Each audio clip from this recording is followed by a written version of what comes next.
Well, the journey of where we are now began perhaps many years ago when I was 18, when I became a Christian.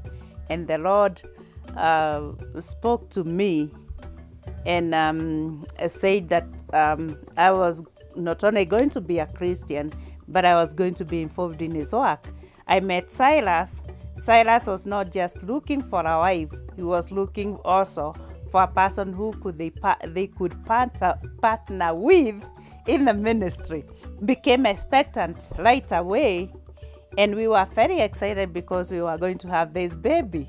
But at the end of the pregnancy, we lost the baby. Later became expectant again, but again we lost the baby at birth. And of course that was a blow and a great struggle. And I can only say that reading the book of Job really helped me, because I realized that I had lost 2 children, but Job had lost all his children. But we have seen perhaps the Lord wanted us to go through this because we were going to meet many of his people who have gone through suffering, who are wondering what is happening to us, and we can be able to tell them, you are not alone. The Lord is with you.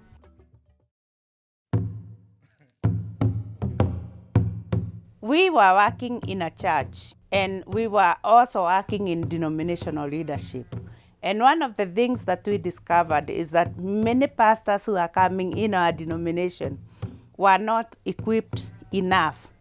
They were not ready. In fact, it's just like people who had become Christians and they were ready to go, but there wasn't much preparation. And that bothered us so much, because when you went and listened to them preaching or even teaching, you realized that some things were funny and some things were not necessarily biblical. Most of the churches, their pastors have not gone to Bible school because some of them do not have the resources.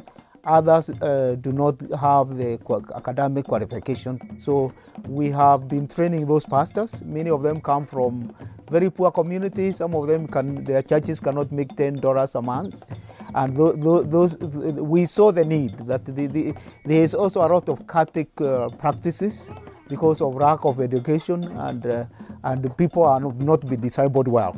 So we saw that there is need deliberately to train the pastors so that they can go and disciple others. We also saw that the pastors are very influential in the community. So they are opinion leaders, and when we train them, they are able to mobilize the church and the community to respond to the needs of the poor.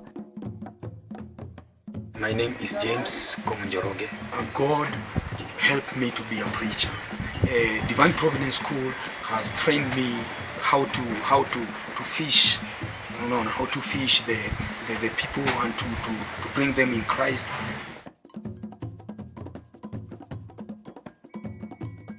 We joined OMS because we realized that they have got very many years experience throughout the many parts of the world. Also the passion for intentional evangelism, the passion for planting churches. Planting churches, discipleship is the DNA of OMS. So we felt that is the best organization which would help us to do what God has called us in Africa.